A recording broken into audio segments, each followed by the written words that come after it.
సరే నేను ఇప్పటికైనా మంత్రి గారికి హితవు పలుకుతా ఉన్నా, ఇక నన్ను తిట్టుడు, నా మీద కక్షతోని ఈ నియోజకవర్గానికి నష్టం చేసుడు బంద్ చేయి. ఎలాగో నీ కళ నెరవేరుతుంది అనుకుంటున్నా. ఇవాళ మీ కళ నేను జైలుకోవడే కదా, ఇవాళ ఎలాగ నన్ను పంపిస్తున్నారు. ఇక తృప్తిగా మంచిగా భోజనం చేసి పండుకోర్రి, రాత్రి నుంచి బువ్వ తిన్నారో లేరో, ఇవాళ మీ కళ నెరవేరుతుంది కాబట్టి తృప్తిగా ఉండుర్రి. నాకేం బాధ లేదు. నేను ఒకటే కోరుతున్నా, ఇప్పటికైనా జిల్లా అధికార యంత్రాంగం, రాష్ట్ర ఎన్నికల కమిషన్ పారదర్శకంగా కేతన్పల్లి మున్సిపాలిటీ ఎన్నిక జరపాలి. 22 వార్డులలో 14 వార్డులు మేము గెలుచున్నాం. ఖచ్చితంగా కౌన్సిల్ మాదే. మీరు ఎప్పుడు ఎన్నిక జరిపినా కౌన్సిల్ డెఫినెట్గా మేమే గెలుచుకుంటాం. వీలైనంత తొందరలో ఎన్నిక జరపాలి. అది కూడా మా అభ్యర్థుల్ని బెదిరించకుండా. ఈ కలెక్టర్ అనేటోడు, ఈ కమిషనరు, ఎంఆర్ఓ మీ ఇల్లు కూడా కొడతారు, మిమ్మల్ని ఇబ్బంది పెడతారని చెప్పి వీళ్ళే మాట్లాడుతున్నారట. కాంగ్రెస్ ఏజెంట్లు అయిపోయి ఈ పోలీసు వాళ్ళు అయితే పేరుకే పైన కాకి డ్రెస్, ఎన్నిక వాయిదా పడ్డది కదా అని చెప్పి నిన్న చెప్పిన. ఇక వీళ్ళ కోరిక కూడా తీరింది, మంత్రి గారి కోరిక తీరింది. మంత్రి గారి పోలీసులు అంటే ఇప్పుడు కాంగ్రెస్ పార్టీకి అనుబంధ విభాగాలు ఉంటాయి. విద్యార్థి విభాగాన్ని ఎన్ఎస్సీ అంటారు, యూత్ విభాగాన్ని యూత్ కాంగ్రెస్ అంటారు. అట్లా ఈ ఏరియాలో కాంగ్రెస్ పార్టీకి పోలీసు డిపార్ట్మెంట్ ఒక అనుబంధ విభాగం అయిపోయింది. ఈ రెవెన్యూ డిపార్ట్మెంట్ కలెక్టర్ నుంచి ఎంఆర్ఓ దాకా ఇది ఇంకో అనుబంధ విభాగం. ఈ మంచిర్యాల జిల్లాలో ఏం జరుగుతుందంటే మంత్రి గారికి రెవెన్యూ డిపార్ట్మెంట్ కాంగ్రెస్ పార్టీకి ఒక అనుబంధ విభాగం. అంటే దానికంటే ఇంకా మంచిగా చెప్పాలంటే మంత్రి గారికి V6 ఛానల్ ఉంది కదా, వెలుగు పేపర్ ఉంది కదా, విశాఖ ఇండస్ట్రీస్ కంపెనీ ఉంది కదా, ఇవి మూడెట్లనో ఈ మంచిర్యాల జిల్లా రెవెన్యూ డిపార్ట్మెంట్ ఒక విభాగం, తర్వాత ఈ పోలీస్ డిపార్ట్మెంట్ ఒక విభాగం. ఆ డీసీపీ నుంచి మొదలుకొని ఇక్కడ ఎస్ఐ దాకా, రామకృష్ణపూర్ ఎస్ఐ దాకా అందరూ ఉడిగం చేస్తూ ఉన్నారు. కానీ రాష్ట్ర ప్రజానీకం గమనిస్తూ ఉంది, నియోజకవర్గం ప్రజానీకం గమనిస్తూ ఉంది.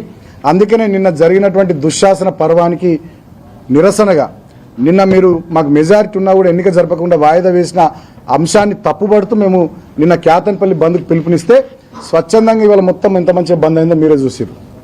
బ్రహ్మాండంగా బంద్ను పాటించి ప్రజలు మళ్ళొక్కసారి వివేక్ నువ్వు చేస్తున్న తప్పు అని చెప్పారు. మరి మీ ఇంటెలిజెన్స్ వాళ్ళు మీకు రిపోర్ట్లు ఇస్తలేరా మీకు ఏందో మాకు అర్థమవుతలేదు. కానీ మీరు చేస్తున్న తప్పు అని చెప్పి ఇప్పటికీ ఇవాళ బంద్ ద్వారా సంపూర్ణంగా కేతన్పల్లి మున్సిపాలిటీ ప్రజలు 46,000 మంది ఇవాళ ఓపెన్గా చెప్పారు మీరు చేస్తున్న తప్పని. అయినా కూడా వీళ్ళకి సిగ్గు వస్తలేదు, అయినా కూడా వీళ్ళ బుద్ధి మారతలేదు. ఎట్లనేసి బాలకృష్ణను జైలుకు పంపించాలి చేయాలి. నేను కూడా బట్టలు సర్దుకున్నా, 4 డ్రెస్సులు పెట్టుకున్నా, చలికాలం పెదవులు వలుగుతాయని ఆ వ్యాజ్లైన్ గీజ్లైన్ పెట్టుకున్నా, సరదైతే విక్స్ అది బ్రష్ టంక్లైన్ అన్ని పెట్టుకుని నేను కూడా రెడీ ఉన్నా. ఏం ఇబ్బంది లేదు. వివేక్ గారు మీ కళ్ళల్లో ఆనందం చూడడం కోసం పోలీస్ డిపార్ట్మెంట్ చాలా తహతహలాడుతుంది. సో మీ కళ్ళల్లో ఆనందం చూడడం కోసం ఇక్కడ రెవెన్యూ డిపార్ట్మెంట్ తహతహలాడుతుంది.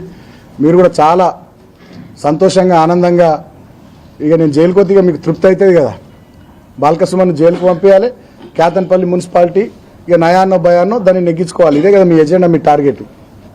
సో ఇక మీ టార్గెట్ ఏమవుతుందో నాకు తెలియదు. అంతిమంగా మీ కోరిక నెరవేరుతుంది. మీ చిరకాల వాంఛ అనుకుంటే ఎప్పటి నుంచి ఉందో ఏమో మీ మనసులో కానీ నన్ను జైలుకు పంపించాలని, ఇలా మీది నెరవేరుతుంది.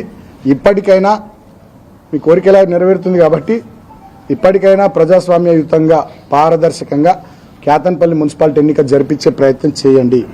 లేకపోతే చరిత్రలో మీరు ద్రోహులుగా మిగిలిపోతారు. ప్రజాస్వామ్యాన్ని హత్య చేసిన ప్రజాస్వామ్య హంతకుడిగా మిగిలిపోతారు.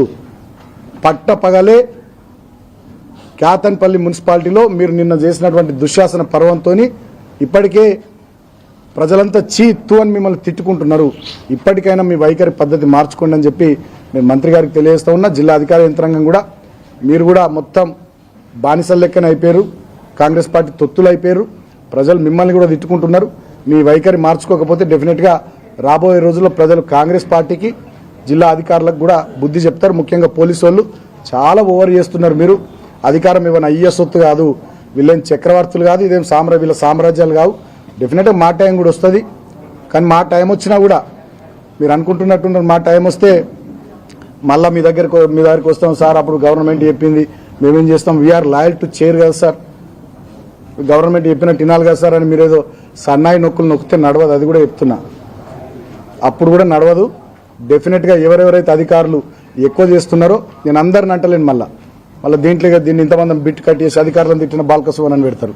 ఇది కథ అయిపోయింది. ఇప్పుడు నేను అందరిని అంటలేను అధికారులను. నాకు కూడా రెస్పెక్టు ఏ అధికారులకు ఇవ్వాలో నాకు తెలుసు. కొంతమంది అధికారులు ఎవరైతే తొత్తులుగా పనిచేస్తున్నారో, పోలీసు వాళ్ళు కానీ, రెవెన్యూ డిపార్ట్మెంట్ కానీ, ముఖ్యంగా ఈ కలెక్టరు, ఇక్కడ డీసీపీ, ఇక్కడ ఏసీపీ, ఇక్కడ ఎంఆర్ఓ, ఇక్కడ మున్సిపల్ కమిషనరు, ఇక్కడ సిఐ, ఎస్ఐ వీళ్ళంతా కూడా వివేక్ మనుషుల లెక్క ఊడిగం చేస్తూ ఉన్నారు. మీరు మీ పద్ధతులు మార్చుకోండి. లేకపోతే డెఫినెట్గా 2 ఏళ్ల తర్వాత 2 సీట్లు అటు ఇటు మేము ఖచ్చితంగా గవర్నమెంట్లోకి వస్తాం. అప్పుడుగా ఏం జరగాలో జరుగుద్ది. అధికారం ఏమైనా అయ్యే సొత్తు కాదు. కాబట్టి ఇప్పటికైనా మీ వైఖరి మార్చుకోవాలని చెప్పి నేను అధికారులకు హితవు పలుకుతూ ఇవాళ కేతన్పల్లి మున్సిపాలిటీ బంద్ను ఏకపక్షంగా విజయవంతం చేసిన కేతన్పల్లి మున్సిపాలిటీ ప్రజలందరికీ హృదయపూర్వకంగా నేను చేతులు జోడించి కృతజ్ఞతలు తెలియజేస్తా ఉన్నా. ఎంత అప్రజాస్వామికమైనటువంటి నియంతృత్వ వైఖరితోని మంత్రి గారు దుర్మార్గపు చర్యలు కొడిగట్టినా మీరు మా వైపు నిలబడ్డందుకు, పోలీసులు వచ్చి వాళ్ళ బీజోన్ సెంటర్లో రాజీవ్ చౌక్లో షాపులు తీయమని చెప్పి బెదిరించిన వాళ్ళు షాపులు తీయలే. హ్యాట్స్ ఆఫ్ తెలియజేస్తున్నా నేను మా వ్యాపారస్తులకు. కేతన్పల్లి మున్సిపాలిటీలో ప్రైవేట్ స్కూళ్ళలో ఫోన్లు చేసి ఈ రెవెన్యూ డిపార్ట్మెంట్ అధికారులు, పోలీస్ అధికారులు మీరు స్కూల్ ఎందుకు బంద్ చేస్తారు, ఓపెన్ చేయాలంటే ఒక్క ప్రైవేట్ స్కూల్ ఓపెన్ చేయలే. వాళ్ళకు కూడా నేను హృదయపూర్వకంగా కృతజ్ఞతలు తెలియజేస్తా ఉన్నా. ఇప్పటికైనా ఈ జరిగినటువంటి వాళ్ళ బంధుని చూసైనా మీరు కొంచెం బుద్ధి తెచ్చుకోరని చెప్పి నేను మంత్రి గారికి తెలియజేస్తూ, సరే ఇక మరి నేను కూడా రెడీ ఉన్నా మంత్రి గారి కోరిక నేను జైలుకు పోవాలని. సరే అంతిమంగా ప్రజలు నిర్ణయిస్తారు. ఈ రకంగా నియంతృత్వ వైఖరితోని, అప్రజాస్వామిక ధోరణితోని, ఒక కక్ష సాధింపు దుర్మార్గపు చర్యలకు ఈ ప్రాంతంలో మంత్రి వివేక్ పనిచేస్తున్నటువంటి తీరును ఈ ప్రాంత ప్రజానికం కూడా చూస్తున్నారు. తెలంగాణ అంతా కూడా చూస్తూ ఉంది, అందరూ గమనిస్తూ ఉన్నారు. ఏది ఏమైనా నేను ఒక కేసీఆర్ శిష్యుడిగా, తెలంగాణ ఉద్యమకారుడిగా ఈ ప్రాంత ప్రజల కోసం, మా పార్టీ కార్యకర్తల కోసం, నాయకుల కోసం ప్రజలు మాకు ఇచ్చినటువంటి తీర్పు, కేతన్పల్లి మున్సిపాలిటీలో మీరు పనిచేయండి అని చెప్పి 14 సీట్లతో మాకు ఇచ్చిన తీర్పును డెఫినెట్గా దాన్ని ముందుకు తీసుకుపోవడానికి ఖచ్చితంగా కష్టపడతా, కృషి చేస్తా, పని చేస్తా. నన్ను జైలుకు పంపించిన వివేక్ గారు, నా మీద రకరకాల ముద్రలు, రౌడీ గుండాన్ని ముద్రలేసిన, లాస్ట్కు నువ్వు నన్ను చంపించిన, నీ కిరాయి గుండాలతో నువ్వు నన్ను చంపించిన బాల్క సుమన్ అనేటోడు ఆధారాడు బెదరాడు కేసీఆర్ శిష్యుడు. ఇప్పటికైనా మీ వైఖరి పద్ధతి మార్చుకుంటే అది మంచిది. ఈ ప్రాంతంలో కక్ష సాధింపు రాజకీయాలు లేకుండా, దుందుడుకు చర్యలు లేకుండా ప్రశాంతమైనటువంటి వాతావరణంలో ఈ ప్రాంత ప్రజానీకం బతికేటట్టు, అందరూ కలిసిమెలిసి ఉండేటట్టు, ఒక మంచి వాతావరణం ఉండేటట్టుగా అన్ని రాజకీయ పార్టీలుగా చర్యలు తీసుకుందాం. డెఫినెట్గా దానికి నేను బీఆర్ఎస్ పార్టీగా, జిల్లా పార్టీ అధ్యక్షుడిగా నేను ముందుంటా. మీరు కూడా ఇటువంటి పిచ్చి పిచ్చి పనులను బంద్ చేయాలని చెప్పి నేను కోరుతున్నాను.